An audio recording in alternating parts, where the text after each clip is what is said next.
Good morning friends. तो prelims booster का आज हमारा पहला टॉपिक है शेतकारी संगठन। ठीक है। तो अभी फार्म प्रोटेस्ट चल रहे हैं। तो कुछ ऑर्गेनाइजेशंस हैं, कुछ यूनियंस जो हैं, जो वो गवर्नमेंट के अगेंस्ट प्रोटेस्ट कर रही हैं, फार्मर्स की यूनियंस जो हैं। अब लेकिन कुछ और यूनियंस जो हैं वो डिफरेंट डिफरेंट स्टेट्स से वो गवर्नमेंट के इन बिल्स के फेवर में भी अपनी वॉइस ओपिनियन दे रही हैं। ठीक है। गवर्नमेंट को मिलकर या फिर न्यूज़ में आकर कुछ ऑर्गेनाइजेशंस जो हैं वो इस बिल का समर्थन भी कर रही हैं। ठीक है। तो जो ये जो अगेंस्ट ऑर्गेनाइजेशंस हैं, जो फार्म बिल्स के अगेंस्ट हैं, वो ये अक्यूज़ कर रही हैं कि ये ऑर्गेनाइजेशंस जो हैं इनकी क्रेडिबिलिटी कुछ नहीं है, ये सिर्फ ऐसे ही पॉलिटिकल कंस्ट्रक्ट है और इन ऑर्गेनाइजेशंस की क्रेडिबिलिटी नहीं है। तो government is trying to create divisions within this these farmers. ठीक है। तो ये एक्यूजेशंस लगाए जा रहे हैं गवर्नमेंट के ऊपर। ठीक है। लेकिन जो सपोर्ट कर रही हैं ऑर्गेनाइजेशंस इस इन बिल का, उनमें एक बहुत ही बड़ी ऑर्गेनाइजेशन जो कि बहुत ही क्रेडिबल ऑर्गेनाइजेशन है, वो है शेतकारी संगठन। अब महाराष्ट्र बेस्ड, महाराष्ट्र के जो लोग होंगे, अभी आप जो स्टूडेंट्स में भी होंगे, वो ऐसा नहीं हो सकता कि आपने इस संगठन का नाम ही ना सुना हो। ठीक है। क्योंकि इतना क्रेडिबल एक वहाँ पर लीडर थे शरद जोशी जी। उनकी ये ऑर्गेनाइजेशन है जो हमेशा फार्मर्स के हित में बात करती थी, फार्मर्स के हमेशा फेवर में ये ऑर्गेनाइजेशन रही है। तो इनकी हम आइडियोलॉजी देख लेते हैं और ये देख लेते हैं कि ये क्यों इन फार्म बिल्स का सपोर्ट कर रहे हैं। ठीक है। तो थोड़ा सा हम पहले देखते हैं शरद जोशी जी के बारे में। अब शरद जोशी जो वो इकोनॉमिस्ट थे और यूएन में काम करते थे स्विट्ज़रलैंड में। लेकिन जब वो इंडिया में वापस आए तो उन्होंने जो है पुणे डिस्ट्रिक्ट के पास लैंड खरीद के फुल टाइम वो फार्मर बन गए। फिर उन्हें लगा कि there is a divide between Bharat and India, मतलब रूरल और अर्बन डिवाइड ज़्यादा है। तो उन्होंने फार्मर की कुछ ग्रुप्स बनाने शुरू किए, धीरे धीरे कुछ लोग ग्रुप्स ऑफ फार्मर्स बनाने शुरू किए। और फिर हायर प्राइजेस फॉर अनियन के लिए उन्होंने सबसे पहला आंदोलन किया 1979 में। ठीक है। फिर उसके बाद धीरे धीरे धीरे, जैसा मैंने आपको बताया कि रूरल और अर्बन डिवाइड को वो कम करना चाहते थे। लेकिन उनका विजन क्या था, वो क्या आइडियोलॉजी लेके चलते थे, वो क्या अक्यूज़ करते थे कि क्यों एक फार्मर के जो है डिस्ट्रेस में क्यों रहता है एक फार्मर। ठीक है। तो उनका सबसे बेसिक एक आइडिया था कि सारी की सारी इसमें फसाद जो या जड़ जो है एक फार्मर डिस्ट्रेस की है, वो है स्टेट गवर्नमेंट्स और आड़तिया। वो कहते थे कि जो मंडियां बना रखी हैं स्टेट गवर्नमेंट्स ने, वो फार्मर की चॉइस को लिमिट करती हैं। ठीक है। जो मंडियां हैं उसमें फार्मर की एक्सप्लॉयटेशन होती है। वो कहते हैं कि फार्मर के पास ओपन मार्केट एक्सेस होना चाहिए कि वो अपना जो प्रोड्यूस है उसको कहीं भी बेच सके। ठीक है। जितनी भी उन्होंने मूवमेंट्स चलाई गवर्नमेंट्स के अगेंस्ट, वो हमेशा महाराष्ट्र, ऑफ कोर्स वो महाराष्ट्र के थे तो वो महाराष्ट्र गवर्नमेंट के खिलाफ मूवमेंट्स चलाते थे।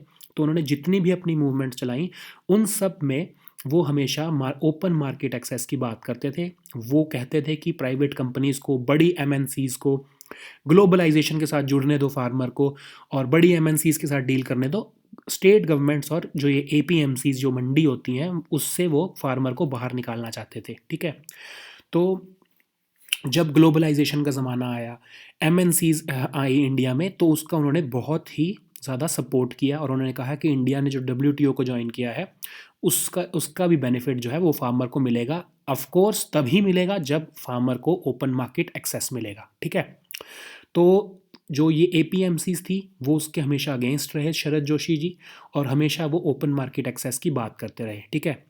तो अब क्योंकि वो हमेशा ओपन मार्केट की एक बात कर रहे हैं, वो कह रहे हैं कि फार्मर के पास ये चॉइस होनी चाहिए कि वो अपनी प्रोड्यूस को कहीं भी बेच सके, इसलिए वो जो हमारे करंट फार्म बिल्स हैं वो उसके फेवर में, उनकी जो ऑर्गेनाइजेशन है शेतकारी संगठन, वो इसके फेवर में है।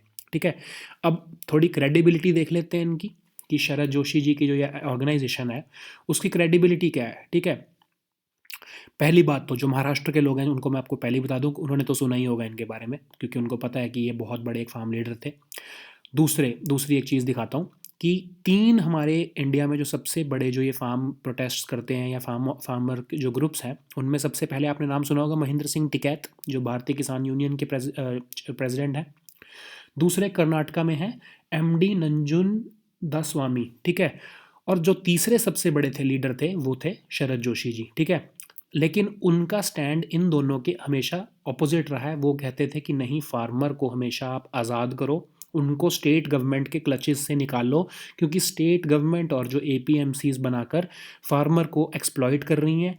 जानबूझकर आर्टिफिशियली फार्मर का की जो प्रोड्यूस है उसका प्राइस को लो रखा जाता है, ताकि जो कंज्यूमर, जो आपके और मेरे जैसे कंज्यूमर्स हैं, जो कंज्यूम करते हैं राइस, वीट या जो भी क्रॉप्स को, उनको सस्ते में बेचने के लिए जानबूझकर एपीएमसी की मंडीज बनाई गई हैं, ताकि फार्मर जो है वो कभी भी असली मार्केट प्राइस पे अपने प्रोड्यूस को ना बेच पाए। ठीक है।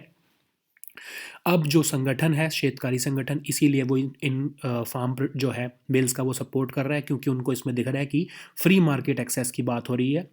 तो वो हमेशा इसीलिए गवर्नमेंट के पास आके बोल रहे हैं कि please do not withdraw these bills, because अगर आप अभी इसको विदड्रॉ कर लोगे तो आने वाली हमारी कितनी भी जो गवर्नमेंट्स आएंगी आने वाले फ्यूचर में, वो कभी भी इस मार्केट एक्सेस की बात नहीं करेंगी। फार्मर्स कभी भी फ्री नहीं हो पाएंगे। एपीएमसी की मंडियां और आड़तियों के जाल में हमेशा फंसे रह जाएंगे। तो वो गवर्नमेंट को कह रहे हैं कि do not withdraw these bills, जितना भी मर्जी प्रेशर हो आप इसको विदड्रॉ मत करना, because no popular government would ever try again to provide a free market access to farmers. ठीक है। तो चलो अब नेक्स्ट टॉपिक देखते हैं, वो है करेंसी मैनिपुलेशन।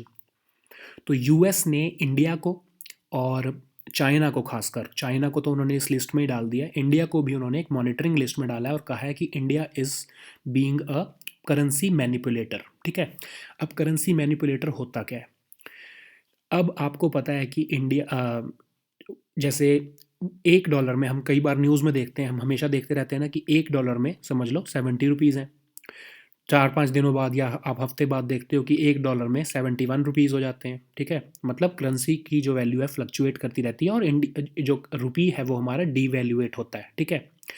लेकिन आप जो पॉलिटिशियंस हैं हमारे, जो न्यूज़ में आप पढ़ते हो या न्यूज़ आइटम्स देखते हो, जो आप टीवी पे देखते हो, उसमें हमेशा गवर्नमेंट को क्या एक्यूज़ किया जा रहा होता है कि देखो जी, हमारी सरकार के टाइम पे तो $1 में 60 रुपये होते थे, इनकी सरकार में $1 में 70 रुपये हो गए हैं, तो हमारी इकोनॉमिक परफॉर्मेंस ज़्यादा अच्छी थी as compare to this government.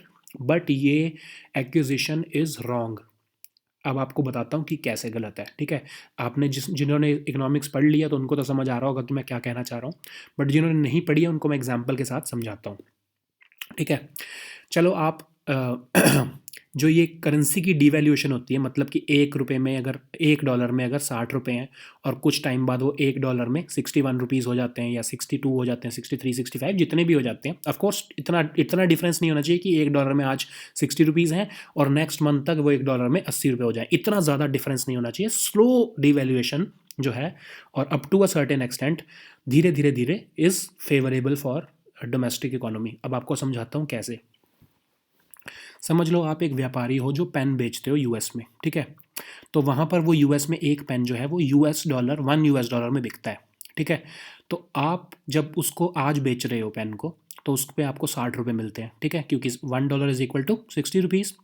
अब आप उसको नेक्स्ट वीक बेचोगे अगर, तो $1 आपको, अब इतना ज़्यादा डिफरेंस नहीं होगा, बट मैं आपको सिर्फ समझाने के लिए ये एग्जांपल ले रहा हूँ कि $1 जो है अगर आप नेक्स्ट वीक बेच रहे हो उसको, तो आपको वो पेन जो है वो $1 का मतलब एक तरह से आपको 65 रुपये मिलेगा, क्योंकि अगले हफ्ते तक हो सकता है कि डॉलर की value $1 is equal to 65 rupees हो जाए। ठीक है। तो चलो आपको एक तो जब हमारी करेंसी डीवैल्यूएट हो रही है तो हमारे जो प्रोडक्ट जो एक्सपोर्ट हो रहे हैं वो हम आपको ज़्यादा वैल्यू देंगे। ठीक है। आपको रुपये में ज़्यादा आप कमा पा रहे हो, पहले 60 रुपये कमा पा रहे थे, अब एक पेन के आप 65 रुपये कमा रहे हो। तो इस चीज़ को आप, चलो और बड़ा एग्जांपल ले लेते हैं, 60 और 75 का एग्जांपल ले लेते हैं कि आज आपने बेचा तो 60 रुपीज़ का बेचा, नेक्स्ट वीक बेचा तो 75 रुपीज़ का बेचा। ठीक है। एक तो आपको प्रॉफिट ज़्यादा हो रहा है, 15 रुपये एक्स्ट्रा कमा पा रहे हो आप सिर्फ करेंसी की फ्लक्चुएशन की वजह से। ठीक है। अगर आप बिजनेसमैन हो। दूसरा एक और आपको एक प्रॉफिट दिखाता हूँ। ठीक है। आप वैल्यूएशन देखो, आपने 300 रुपये के पेन बेचे हैं, 300 रुपये के पेन बेचे हैं वहाँ पर यूएस में। ठीक है। अब वहाँ पर पहले आप अगर 300 रुपये के पेन बेचते थे तो आपको 300 डिवाइडेड बाय 60, मतलब $1 का एक पेन है तो 5 पेन बेचने पड़ते थे, क्योंकि 60 इंटू 5 300 है।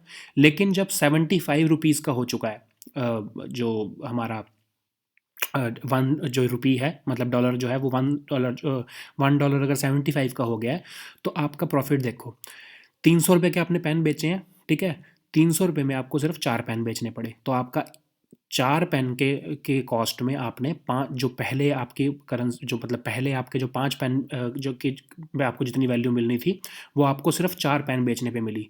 तो आपको एक तरह से जो है वो फ़ायदा हो गया, ठीक है? कि पहले अगर आप 5 पेन बेचते तब जाके आपको ₹300 मिलते, लेकिन अब आपने सिर्फ 4 पेन बेचे हैं और आपको ₹300 मिल गए हैं। तो जो आप बिजनेसमैन है जो एक्सपोर्ट कर रहा है यूएस में, उसको फ़ायदा हो गया, ठीक है? एक तो ये फ़ायदे की बात भी है। जब आप देख रहे हो कि आपको ₹300 में ज़्यादा पेन आप ₹300 मिल रहे हैं, तो आप क्या करोगे? आप एक ऑफ़र चला दोगे वहाँ पर यूएस में कि ठीक है, ₹300 में मेरी तरफ से 5 पेन। तो जो यूएस में कंज्यूमर है, उसके लिए तो क्या है कि वो जो डॉलर है उसके लिए तो वो $1 का ही पेन है। उसके लिए वो $5 में उसको 5 पेन जो वैसे 4 पेन मिलने थे, क्योंकि अब ₹75 और ₹75 से 300 का जो आपको फिगर है, क्योंकि $1 जो है वो ₹75 का है। अगर उस कंज्यूमर को आप डिस्काउंट दे दोगे, मतलब एक तरह से आप क्या कर रहे हो कि जो पेन उसको पहले सिर्फ 4 मिलने थे, आपने कहा कि मेरे को तो ₹300 ही कमाने हैं, तो मैं उसको 5 पेन दे देता हूँ, क्योंकि पहले आप 5 ही दे रहे थे ₹60 के हिसाब से। मतलब अगर आप ₹60 का एक पेन बेचते, तो ₹300 में आप कितने पेन बेचते? 5, ठीक है?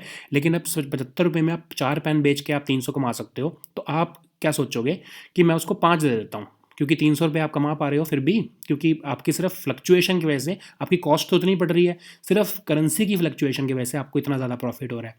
तो एक एक पर्सन अगर जो है $4 में वहाँ पर 4 ही पेन बेच पा रहा है, तो आपकी करेंसी, क्योंकि आपने करेंसी डिवैल्यूएट की है, तो आप वहाँ पर $4 में 5 पेन बेच पा रहे हो, ठीक है? तो यूएस चाइना का समझ लो, अगर कोई पर्सन वहाँ पर डील कर रहा है, या आप यूएस का ही ले लो कि यूएस का पेन जो $1 का है, वो वहाँ पर $4 का एक पेन, मतलब वहाँ सिर्फ 4 पेन जो है $1 में 4, मतलब 4 पेन खरीद पाएगा। आपने वहाँ पर क्या चला रखा है ऑफ़र कि यूएस जो है $1 में 5 आई मीन $4 में 5 पेन, ठीक है? क्योंकि आपको तो 300 मिल रहे हैं रुपए, तो आपका जो पेन है वो कम्पेटिटिव हो जाता है।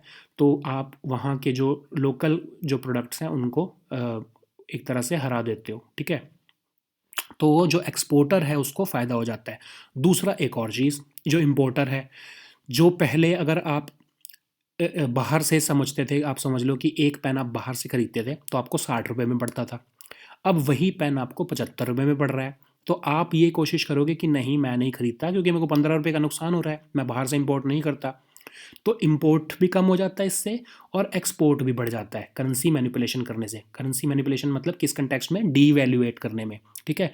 तो जब भी आप देखो कि करेंसी हमारी जो है जो रुपी है, अगर वो बढ़ रहा है, वो डीवैल्यू हो रहा है, मतलब कि $1 अगर ₹70 में था और वो अगले दिन एक डॉलर 70.5 या 71 हो गया, तो डोंट वरी, ये हमारी इकोनॉमी की में एक जो है गवर्नमेंट्स जो है हमारी, खासकर आरबीआई जो है, वो जानबूझकर भी करता है ताकि हमारी एक्सपोर्ट कम्पेटिटिवनेस बढ़ पाए, ठीक है?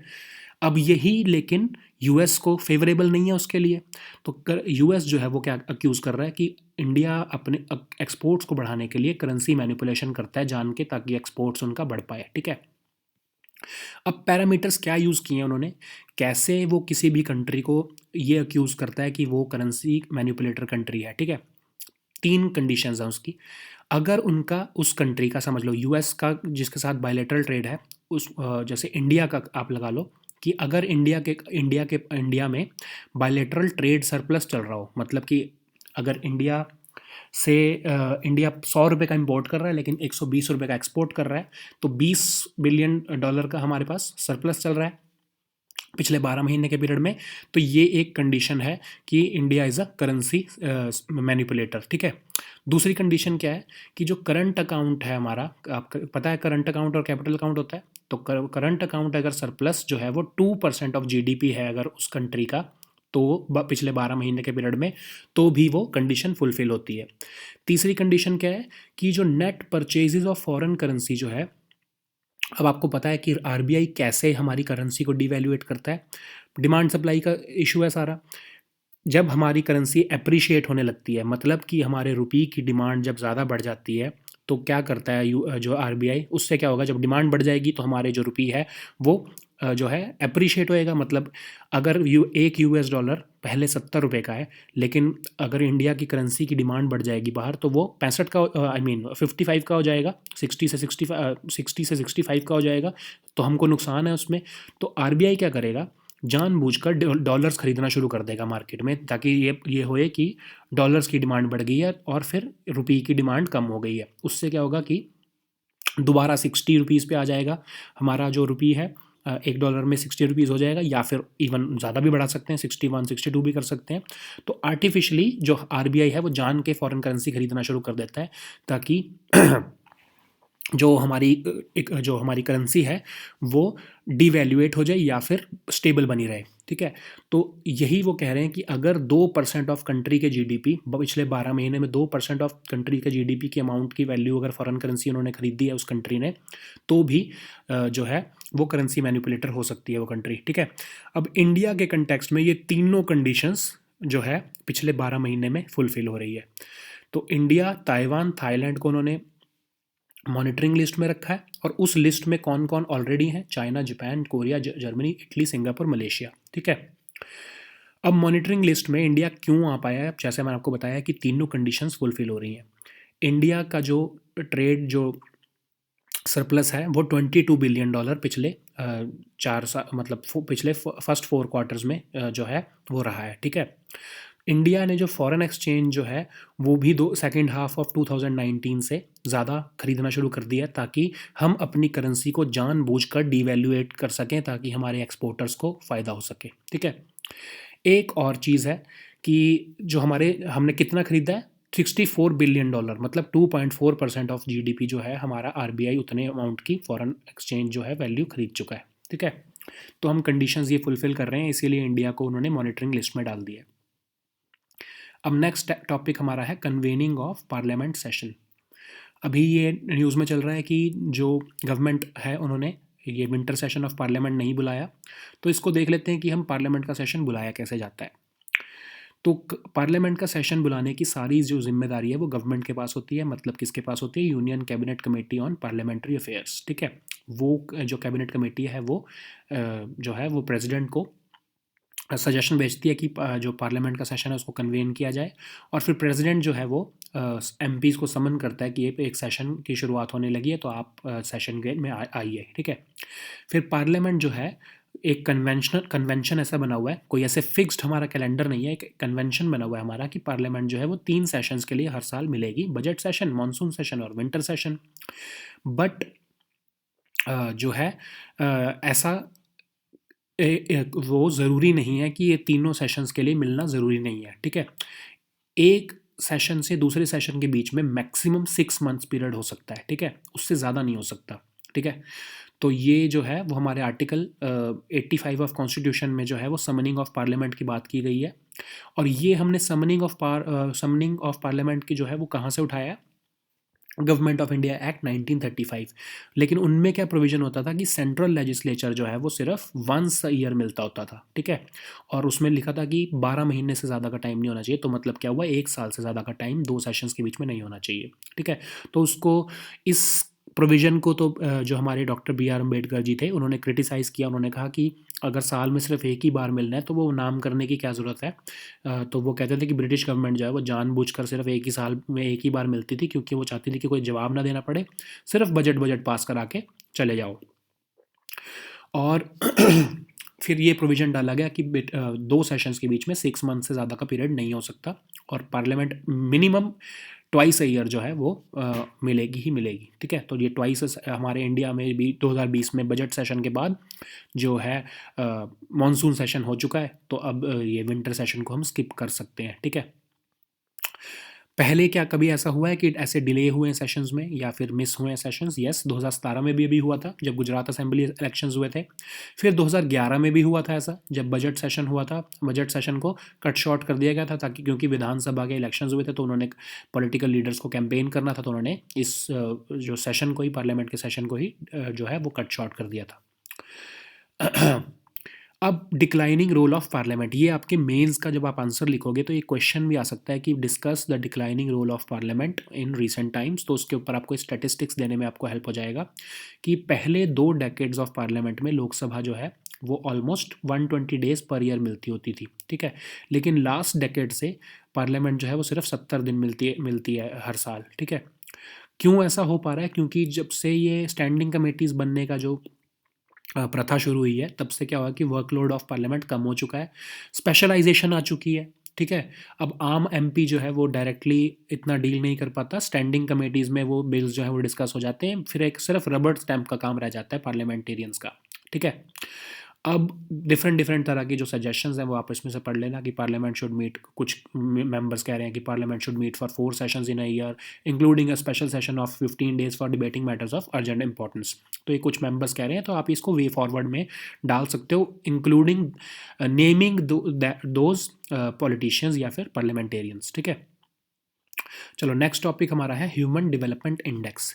अब न्यूज़ में चल रहा है कि इंडिया जो है वो यूनाइटेड नेशंस का जो ह्यूमन डेवलपमेंट इंडेक्स है उसमें 2 जो है रैंक से बल्कि नीचे हो गया है, ठीक है। तो क्या ये न्यूज़ सिर्फ इतनी ही है? हमने तो इतनी ही पढ़ी है सिर्फ कि 2 जो है रैंक से नीचे हो गया है, बट अब आप इसमें सबसे इम्पॉर्टेंट एक चीज़ देखोगे कि ह्यूमन डेवलपमेंट इंडेक्स ने इस साल से प्लानिटरी प्रेशर्स एडजस्टेड एचडीआई, मतलब पीएचडीआई एक और, जैसे सिर्फ पहले 3, अब एचडीआई आपको बता देता हूँ पहले कि एचडीआई में सिर्फ 3 पैरामीटर्स को देखा जाता था, लाइफ एक्सपेक्टेंसी रेट, एजुकेशन और ग्रॉस नेशनल इनकम। इन तीनों का जो है वो ज्योमेट्रिक मीन लिया जाता था, उसके हिसाब से एचडीआई की जो रैंकिंग्स की जाती थी। और कौन करता है इसको जो ranking? United Nations Development Programme, ठीक है। तो उससे जो है ये रैंकिंग्स निकाली जाती हैं। तो उन 3 पैरामीटर्स के हिसाब से इंडिया की रैंकिंग जो है वो 2 रैंक्स नीचे आई है फ्रॉम अमंग्स दीज 189 कंट्रीज़। लेकिन अब एक बहुत ही बड़ा एक जो है वो, क्योंकि क्लाइमेट चेंज और इन्वायरमेंट के कंटेक्स्ट में भी हमारे जो है वर्ल्ड में बातें चल रही हैं, तो इसलिए प्लानिटरी प्रेशर्स एडजस्टेड एचडीआई भी एक नवा पैरामीटर, 4th पैरामीटर निकाल दिया है ह्यूमन डेवलपमेंट इंडेक्स को कैलकुलेट करने के लिए। तो अगर उस पैरामीटर को भी हम कैलकुलेट करें, जो हमारे अभी 131 वाला जो रैंक, जिसमें 2 रैंक हमारा जो है ड्रॉप हुआ है, वो सिर्फ इन 3 पैरामीटर्स के हिसाब से कैलकुलेट करके आया है, ठीक है। लेकिन अगर हम 4th जो पैरामीटर, जो न्यू पैरामीटर आया है, जिसमें हमारे जो है प्लानिटरी प्रेशर्स जो हैं उसको भी हम अगर कैलकुलेट कर लें, तो India would rather move 8 places up in the ranking, ठीक है। अगर हम 4th पैरामीटर को इंक्लूड करें तो इंडिया का बल्कि रैंक जो है वो 8 प्लेसेस ऊपर हो जाएगा। अब आपको इसकी सिग्निफिकेंस दिखाता हूँ। इंडिया का जो ये अब इसके बारे में देख लेते हैं थोड़ा सा कि प्लानिटरी प्रेशर्स एडजस्टेड एचडीआई है क्या।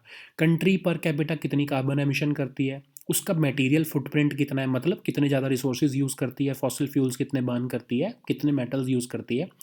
अगर इन सब को काउंट करना शुरू करें तो जो नॉर्वे जो अभी फर्स्ट रैंक पर है, जो इन 3 पैरामीटर के हिसाब से, अगर इस 4th पैरामीटर को हम इंक्लूड कर लें तो नॉर्वे जो है वो 15 प्लेसेस नीचे गिर जाएगा, ठीक है। सिमिलरली यूएस और कनाडा भी 45 और 40 प्लेसेस नीचे गिर जाएंगे अगर इन जो है प्लानिटरी प्रेशर्स एडजस्टेड एचडीआई को हम इंक्लूड कर लेंगे, ठीक है। ये सेम चाइना का भी हाल होगा, अगर 16 प्लेसेस जो है वो नीचे गिर जाएगा अगर उस ये 4th पैरामीटर को हम इंक्लूड कर लें। तो आप देख रहे हो कि जितनी बड़ी बड़ी कंट्रीज़ हैं, अगर उनका हम ये प्लानिटरी प्रेशर्स एडजस्टेड एचडीआई को हम इंक्लूड करें तो उनका रैंक बहुत नीचे चला जाएगा। सिर्फ इंडिया का है कि अभी 3 पैरामीटर्स में तो उनका रैंक ख़राब आ रहा है, लेकिन अगर 4th पैरामीटर को हम इंक्लूड करें तो इंडिया का रैंक रादर 8 प्लेसेस अप हो जाएगा, ठीक है। तो एचडीआई तो आपको मैंने बता दिया है कि इन 3 पैरामीटर्स के ऊपर जो उसका ज्योमेट्रिक मीन होता है उससे कैलकुलेट किया जाता है। इसको निकालता कौन है? इसको निकालता है UNDP, United Nations Development Programme. अब नेक्स्ट टॉपिक है हमारा थिएटर कमांड्स। अब जो हमारे चीफ ऑफ डिफेंस स्टाफ हैं उन्होंने पहले बोला था कि हमारे इंडिया में जो थिएटर कमांड्स बनाने की ज़रूरत है। तो देख लेते हैं थिएटर कमांड्स होती क्या है, ठीक है। एक थिएटर कमांड होती है एक ऐसा ऑर्गेनाइजेशनल स्ट्रक्चर जिसमें तीनों फोर्सेस, आर्मी, एयरफोर्स और नेवी, जॉइंट कमांड एक तरह से बनाकर काम करे, ठीक है। समझ लो कि एक हम ऐसी एक साइबर कमांड बना देते हैं, ठीक है। एग्जांपल दे रहा हूँ आपको कि एक साइबर या स्पेस कमांड बना लेते हैं हम एक। उसमें क्या होगा कि आर्मी के भी बंदे होंगे, एयरफोर्स के भी लोग होंगे और नेवी के भी लोग होंगे, जो इकट्ठे मिलकर अपने रिसोर्सेज को इकट्ठा कर कर जो है हमारी स्पेस की जो सिक्योरिटी उसके ऊपर ध्यान देंगे। या अगर हम साइबर सिक्योरिटी की बात करें तो तीनों अपने रिसोर्सेज को इकट्ठा करके हमारी साइबर सिक्योरिटी की तरफ ध्यान देंगे, ठीक है। तो एक थिएटर कमांड एक ऑर्गेनाइजेशनल स्ट्रक्चर होता है जिसमें सारे के सारे मिलिट्री एसेट्स आर्मी, एयरफोर्स और नेवी के मिलाकर उस डिज़ायर्ड ऑब्जेक्टिव की तरफ मूव करते हैं, ठीक है। इसको इसमें लिखा भी है, देखो, it places the resources of all forces at the command of a senior military commander.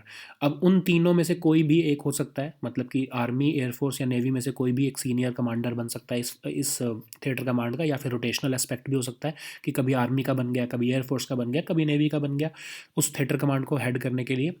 जैसे कि आपको एग्जाम्पल दे देते हैं कि एक थिएटर कमांड अगर नॉर्थ में बनाई जाए हमारे चाइना बॉर्डर के ऊपर, तो उसमें कुछ लोग एयरफोर्स के भी होंगे, आर्मी के भी होंगे और नेवी के भी इंटीग्रेट किए जाएंगे। फिर उनका जो हेड जो होगा वो हो सकता है, क्योंकि आर्मी यहाँ पर डोमिनेटिंग उसमें है, तो सीनियर मिलिट्री कोई कमांडर जो है वो आर्मी कमांडर जो है वो इनका सीनियर मिलिट्री कमांडर बन जाएगा। क्या इंडिया में अभी तक ऐसी कोई थिएटर कमांड है? यस, अंडमान और निकोबार आइलैंड्स में जो है वो कमांड हमारी सबसे पहली थिएटर कमांड है, ठीक है। जो कारगिल रिव्यू कमेटी है और शेखावत कमेटी थी, इन्होंने दोनों ने सजेस्ट किया था कि थिएटर कमांड्स जो है इंडिया में होनी चाहिए। जितनी भी बड़ी कंट्रीज़ हैं, यूएस, रशिया, इन सब में थिएटर कमांड्स का क्योंकि इनकी फोर्सेस बहुत ज़्यादा हैं तो थिएटर कमांड होना बहुत ज़रूरी हो जाता है। जैसे इंडो पैसिफिक कमांड जो है, जो बहुत ही फेमस है यूएस की, उसमें आर्मी, एयरफोर्स और नेवी तीनों के जो है असेट्स जो है वो इकट्ठे होकर काम करते हैं इंडो पैसिफिक को सिक्योर करने के लिए, ठीक है। अब देख लेते हैं कि न्यूज़ में चल रहा है कि एयर डिफेंस कमांड और मैरीटाइम थिएटर कमांड को मंजूरी मिलने वाली है, उसको एडवांस स्टेजेस में है, बस फाइनलाइज होने वाली है, ठीक है। तो मॉडल देख लेते हैं क्या होगा। जो हमारी मैरीटाइम थिएटर कमांड होगी उसमें एक चीफ ऑफ स्टाफ कमेटी बनाई जाएगी, जिसके अंदर तीनों सर्विस चीफ, मतलब आर्मी, नेवी और एयरफोर्स के तीनों के जो चीफ हैं वो भी होंगे, और हमारे चीफ ऑफ डिफेंस स्टाफ भी होंगे एज इट्स परमानेंट चेयरमैन। और ये एमटीसी कमांडर जो है वो इनको रिपोर्ट करेंगे, इस चीफ ऑफ स्टाफ कमेटी को। जो एडीसी कमांडर होंगे, हमारे एयर डिफेंस कमांड होंगे जो है वो किसके अंडर बनाई जाएगी? चीफ ऑफ एयर स्टाफ के अंडर। ऑफ कोर्स इसमें आर्मी और नेवी के भी असेट्स होंगे, लोग भी होंगे, लेकिन जो इसकी रिपोर्टिंग है, ऑपरेशनल रिपोर्टिंग है, वो चीफ ऑफ एयर स्टाफ को होगी। लेकिन एमटीसी का देख लेते हैं कि जो नेवी चीफ है वो क्योंकि मैरीटाइम थिएटर कमांड है ये, तो इसमें नेवी चीफ का जो रोल है वो थोड़ा ज़्यादा हो जाएगा ऑपरेशनल एस्पेक्ट्स को देखने के लिए, जो है नेवी चीफ का थोड़ा रोल ज़्यादा हो जाएगा। ऑफ कोर्स वो सिर्फ चीफ ऑफ स्टाफ कमेटी के थ्रू ही नेवी चीफ जो है वो अपना ऑपरेशनल कंट्रोल जो है वो एमटीसी के ऊपर रखेंगे, ठीक है। और ये कहा जा रहा है कि एमटीसी के अंडर एक ऐसी जोग्राफिक कमांड होगी जिसमें नेवी की ईस्टर्न और वेस्टर्न कमांड्स को क्लब कर दिया जाएगा, एयर एलिमेंट्स और 2 एम्फीबियस इन्फेंट्री ब्रिगेड्स। अब ये 2 एम्फीबियस इन्फेंट्री ब्रिगेड जो है वो आर्मी से आएंगी, और कोस्ट गार्ड जो हमारा इंडियन कोस्ट गार्ड जो है उसको भी इसमें इंक्लूड कर दिया जाएगा। और जो हमारी अभी करंट ट्राई सर्विस कमांड है, अंडमान निकोबार कमांड, जैसा कि हमने डिस्कस किया, उसको भी इसके अंदर ले आएंगे।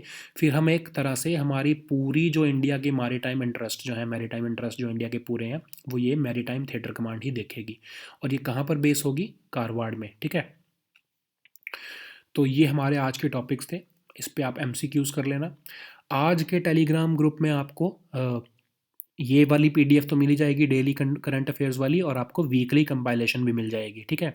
और रात को हमने जो है योजना मैगज़ीन की समरी भी शेयर करती थी, तो प्लीज़ उसको भी डाउनलोड करके पढ़ लेना, it's very important for you. So we'll meet next time with new topics, until then good bye and take care.